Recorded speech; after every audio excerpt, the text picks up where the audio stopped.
안녕하십니까, 노선호입니다. 12월 6일 일요일 오전입니다. 12월 7일 월요일부터 12월 11일 금요일까지 한 주일 동안의 투자 전략 세워보는 시간을 갖도록 하겠습니다. 지금 시장이 정말 너무 많이 상승을 했고요. 지속적으로 좀 상승을 하기를 기대하지만 이번 한 주가 정말 중요한 한 주가 될 것 같습니다. 가장 중요한 게 이제 이번 주는 목요일 날이 선물 옵션 동시 만기일이 있다는 점이에요.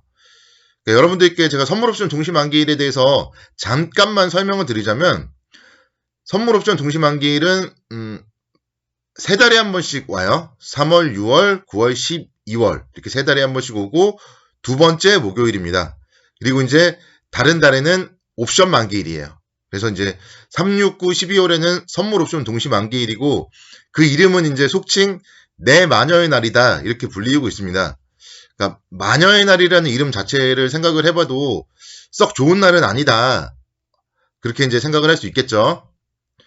근데 이게 뭐 맨날 빠지기만 하는 날은 또 아니에요. 그 점은 여러분들이 또 오해를 하시면 안 되는 부분입니다.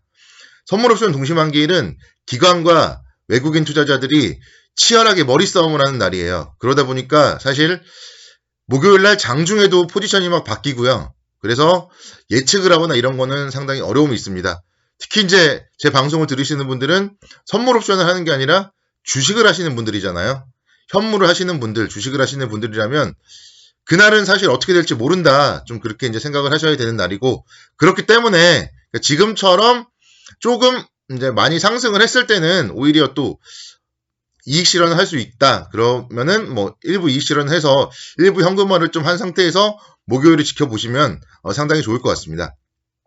그러니까 우리 단적인 예로 지난주 월요일 날 엄청나게 외국인들이 이제 리포트 리밸런싱을 위해서 매도를 하면서 급락을 했잖아요.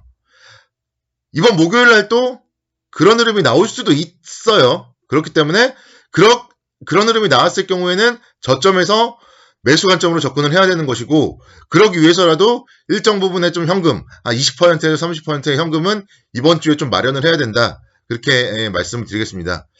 근데 이제 또 오를 수도 있어요. 근데 만기일 날 오를 경우에는 또 이제 만기일 후폭풍이다. 그런 얘기들이 나와요. 그래서 만기일에 월화수에 20%에 30%를 현금화했는데 만기일에 또 올라버린다. 만기일에 오후장에 갑자기 또 막 급등을 한다. 이러면 그때도 한 10%에서 20% 정도는 또 트레이딩 영역에서는 일부 이익 실현 관점으로 접근을 하시면 되고요. 그럴 경우에는 또 이제 후폭풍 지나고 나서 매수를 하시면 되겠죠. 그래서 만기일 날 떨어지면은 그때 이제 줍줍 하시면 되는 거고요. 만기일 날 상승을 하면은 역시 트레이딩 영역에서 일부 이익 실현을 하면 된다. 그렇게 좀 생각을 하시면은 마음이 편하실 것입니다. 그래서 시장에 대해서 뭐 제가 이제 매도를 하라고 지금 지난주 금요일부터 좀 말씀드렸는데, 그러니까 그 매도 자체가 시장이 안 좋기 때문에 매도하는 건 아니고, 시장이 지금 좋지만 일부는 좀 이익 실현을 해야 되고, 그런 좀 만기일이라든가 이런 부분들에 대해서는 조심은 해야 된다. 이렇게 좀 말씀을 드리는 거예요. 제가 지금 주말 동안에도 지금 좀 서치를 해보고 있는데, 제 주변 분들의 주식 비중은 지금 거의 다 100%입니다.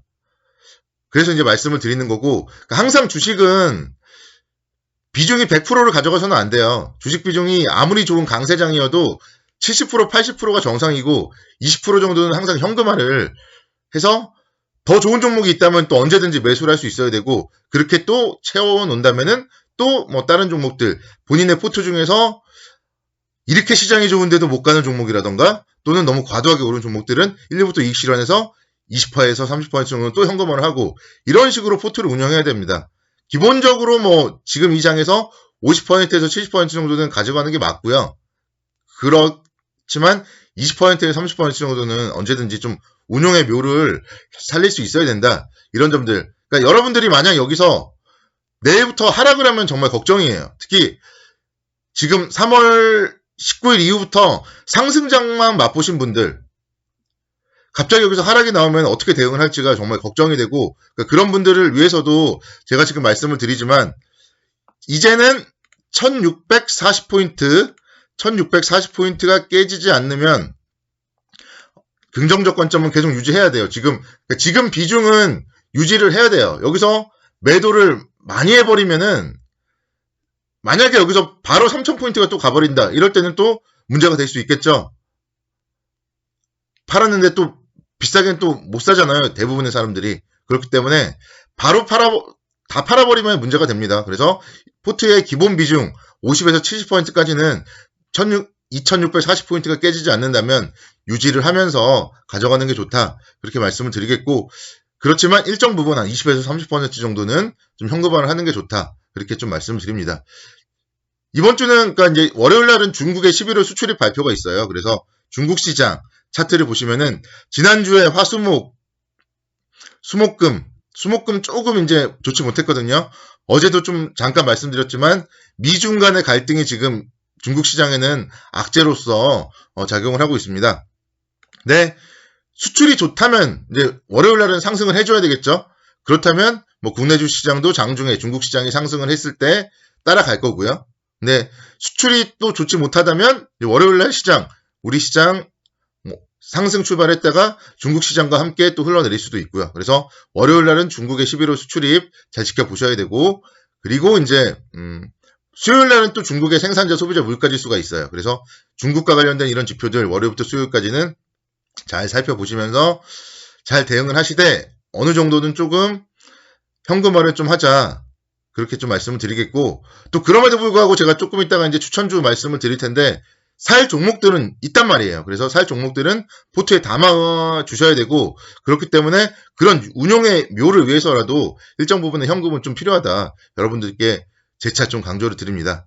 목요일날 선물옵션 동시만기일과 함께 22 통화정책회의가 있어요. 그래서 22 통화정책회의에서는 팬데믹 긴급 채권 매입 프로그램 확대 기대감이 지금 있습니다. 그래서 만약에 이런 부분들이 또 시장에 이제 나타난다면 그게 이제 호재로 작용을 할지 또는 재료의 노출로 작용을 할지 시장의 반응을 살펴봐야 되겠죠. 뭐 미국의 경기부양책도 마찬가지고요. 계속 지금 경기부양한다 이러면서 시장의 하단을 지지해주고 있는데, 실제로 경기부양을 했을 경우에는 그게 또 재료의 노출이 될 수 있어요. 미국 시장도 지금 엄청나게 많이 오른 상태에서 코로나는 계속 뭐 죽지 않고 있고, 그래서 조정의 빌미, 좀 변동성 확대의 빌미로 오히려 작용을 할 수도 있다. 이런 점들에 대해서 말씀을 드리도록 하겠습니다. 그래서 시장은 지금 뭐 일단은 뭐 나쁘진 않으니까 긍정적 관점은 다시 말씀드리지만 2640포인트를 깰 때까지는 유지를 하시고요. 근데 2740포인트인데 2640포인트, 지금 종가 기준으로도 90포인트, 최고가 기준으로는 100포인트잖아요. 그래서 거기서 팔라 그러면 또 못 팔아요. 그러면 또 큰일입니다. 매도 포인트에서 또 매도를 해줘야 되는데 그걸 못하면 또 큰일 날 수 있어요. 그래서 그런 부분들, 매도 포인트에서 매도를 잘 하기 위해서라도 위에서 조금 일부 이익 실현해주면 이제 좀 추세가 깨진다 이럴 때 또 편안하게 또 차익 실현할 수 있습니다. 그래서 그런 부분들 말씀드리겠고, 오늘도 추천주는 있어요. 어제도 잠깐 말씀드렸지만 현대건설기계라는 이런 종목들은 좀 매수 관점으로 접근을 하셔야 됩니다. 현대건설기계 같은 경우 최근에 사실 8월 때부터 엄청나게 올랐어요. 2만 원대부터 37,000원까지 엄청나게 상승을 했었고, 11월 26일 날 엄청난 윗꼬리가 있었어요. 그러면서 이제 단기적으로 좀 쉬어갔는데, 그렇기 때문에 이 쉬는 구간에서 또 매수를 하면은 뭐 37,000원대는 충분히 갈 수 있다. 그렇게 말씀드릴 수 있겠고, 실적이 좋아요, 지금.